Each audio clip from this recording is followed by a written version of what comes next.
Okay, let's start with this image. Picture a battlefield.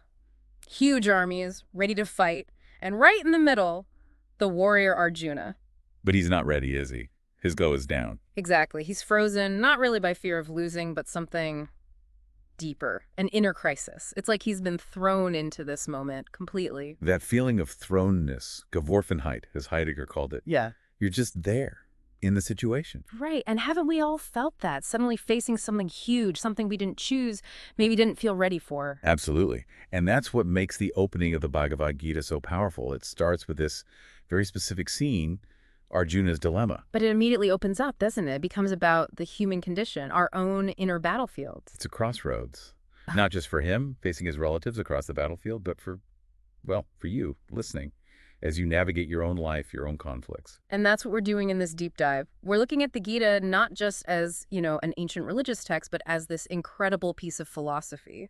Asking fundamental questions. What does it mean to be? How do we act? How do we transform? Yeah, it comes from the Mahabharata, written maybe, 5th to 2nd centuries BCE.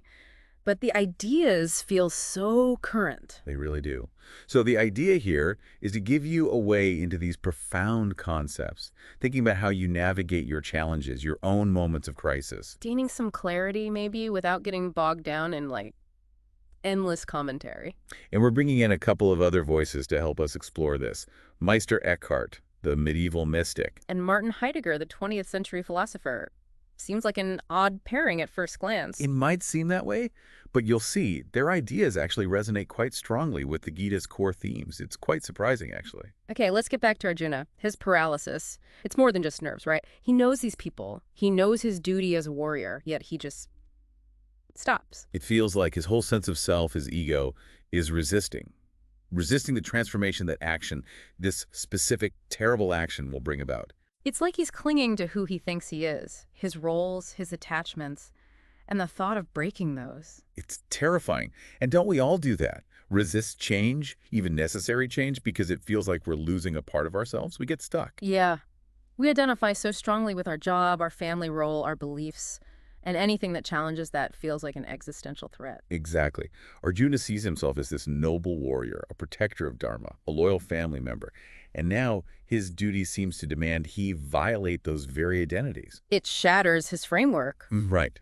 But the Gita and, Eckhart and Heidegger in their own ways suggest that finding our true being often means moving beyond these fixed ideas of who we are. Even when it's incredibly difficult. Especially then, perhaps. Yeah. Because, as this story implies, being, life itself, it just keeps moving. It demands engagement, whether we feel ready or not. And in that stillness, that frozen moment for Arjuna, I think of Meister Eckhart's still point. Yeah. This idea of a place deep inside. That's untouched by the world. That wants nothing, as he puts it. Yeah.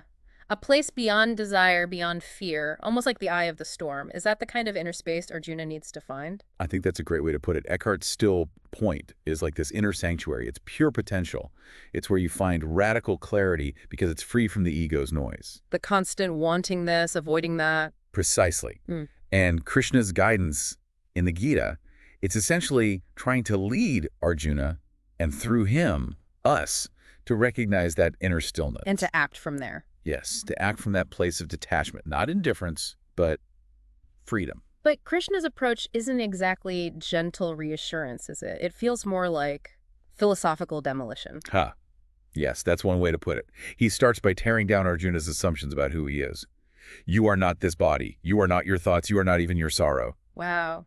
That's radical. It strips away everything we usually identify with. It really does. And it connects interestingly with Eckhart's idea of kenosis. Kenosis, Yeah. but emptying out. Exactly. Emptying out the self. For Eckhart, to truly meet the divine, what he calls being itself, you have to let go of your limited ideas, even your ideas about God. You have to clear the decks, mentally speaking. You do. You have to make space for something totally new to arise, beyond your current concepts. That feels connected to Heidegger too, doesn't it? His focus on authenticity. How so? Well, Heidegger said, facing our own finitude, our mortality, is key. It strips away the superficial, the inauthentic ways we live based on societal expectations. Yes. Confronting death forces us to ask what really matters. It cuts through the noise of the self, the everyday chatter. So is Krishna doing something similar, forcing Arjuna to confront a kind of death? A death of the ego, perhaps. a death of his attachment to that limited suffering self. By saying, you are not your sorrow, Krishna is pointing beyond that temporary state to something deeper, more enduring. Which opens the door to a more authentic way of being and acting. Precisely. And that leads us right into the central concept in the Gita, nishkama karma. Action without desire. Or selfless action. Right. But it's crucial to understand, this isn't about not acting. It's not passivity. It's about how you act. Yes, it's about acting with total clarity, with full commitment, but without being attached to the results, the fruits of the action. So the action itself becomes almost an offering, detached from personal gain or loss. Exactly. You engage fully, you do what needs to be done, but your inner state isn't dependent on whether you succeed or fail in the conventional sense. That's a huge shift in perspective. It's profoundly liberating if you can grasp it. It frees you from the anxiety of outcomes, which, let's face it, are often outside our control anyway. You act from a place of alignment with something larger than your own ego. Now, Eckhart talks about detachment too, Abhishektenheit. He even says it's higher than love, which sounds strange. It does sound strange at first. But for Eckhart, detachment isn't coldness or lack of feeling. It's a radical inner freedom. Freedom from what? Freedom from the ego's grip. Freedom from acting because you want something back, even if that something is feeling good about yourself or feeling loved or achieving salvation. So when you're detached in Eckhart's sense, your actions, even loving someone or praying, become purer. Yes, they become expressions of being flowing through you, unclouded by self-interest or neediness. It's action born from fullness, not from lack. I see. It's a very subtle but profound distinction. It is. And think about Heidegger again.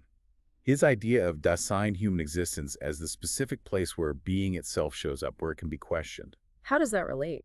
Well, it seems to echo Krishna's teaching about the Atman, the true self or soul. Krishna tells Arjuna the soul is eternal, unborn, undying. The wise grieve neither for the living nor for the dead. Exactly, because they understand that the essence, the Atman, transcends the body's coming and going. Just as for Heidegger, Dasein has this unique relationship with being that goes beyond mere biological existence. So understanding this deeper reality changes everything. It changes how you view life, death, grief. It fundamentally shifts your perspective. Fear and grief lessen when you identify with the eternal rather than the temporary. Then comes that incredible moment in the Gita, the Vishvarupa. Krishna reveals his universal form. Which is just mind-blowing, terrifying, awesome in the original sense of the word. Yeah, Arjuna sees everything contained within this one divine form. All beings, all worlds, time itself as this relentless, devouring force, the many within the one. It's an experience designed to completely obliterate the limited human point of view. The ego, the conventional ideas of right and wrong, they just can't withstand that vision. It's pure, overwhelming reality. And it sounds a lot like what Eckhart describes as the breakthrough, the Durchbruch. Going beyond God is just an idea. Exactly, transcending even the concept of God to experience the groundless ground, the source, pure being itself. It's why he could say something so radical as, I pray God to rid me of God. He wanted the reality, not just the concept. Precisely. An unmediated encounter with the absolute. It's interesting that even Heidegger, who was often cautious about mystical language, later developed this idea of Gelassenheit. Releasement, letting be. What does that really mean? It's about moving beyond our typical Western way of thinking, which is often about grasping, controlling, defining things as objects for us as subjects. Gelassenheit is a different stance. More receptive. Much more. It's a profound openness, a non-striving that allows things, and ultimately being itself, to show themselves as they are, without us imposing our categories and demands on them. A kind of active passivity, almost. You could say that. It's a waiting, an openness, a letting go of the will to power over things. And all this seems to culminate in Krishna's final instruction to Arjuna, abandon all dharmas and come to me alone. Which sounds, again, quite radical. Is he saying just forget about duty and ethics? It doesn't seem like it, given the whole context. No, I don't think so either. Yeah. It's more like a call to surrender to the ultimate source from which all specific duties, all dharmas arise. Like going beyond the specific rules to the principle behind them. Exactly. It's a surrender to that underlying presence, that ultimate reality, which is the foundation of all meaningful action, trusting that deeper ground rather than just clinging to the external forms. So, wrapping this up, this deep dive, It feels like this crossroads of being we talked about isn't just one moment like Arjuna's crisis. It's Right. constant. It's the state of being human, isn't it? We're always, in a sense, at that crossroads, thrown into existence, having to respond, having to act. Arjuna's struggle, Eckhart's silence, Heidegger's questioning, they're all different ways of exploring this fundamental condition. And significantly, none of them offer, a simple five-step plan. There are no easy answers here. Right. The value isn't in getting a neat answer. It's more about cultivating something. Yes, cultivating an openness, a kind of inner space, that stillness we talked about, through which maybe answers or at least clarity can actually arise for you. So the next time you feel like Arjuna, thrown into something, feeling that trembling, that call to act, but maybe feeling paralyzed. Maybe the first step isn't figuring out what to do immediately. But finding that moment of quiet, bearing the silence, as you said. Yes, listening inward, trying to connect with that deeper sense of self beyond the panic or the confusion. To hear that still voice that reminds you who you really are underneath it all. And that leaves us perhaps with a final thought for you to carry away from this. The crucial distinction isn't always what we're supposed to do. Life throws the what at us constantly. The real question is, How are we going to be in the midst of it? Can we be present? Can we practice that emptying Eckhart spoke of? Can we be somehow aflame with being itself, even on our own battlefields? not what to do, but how to be. Present, empty, aflame, that's definitely something to reflect on.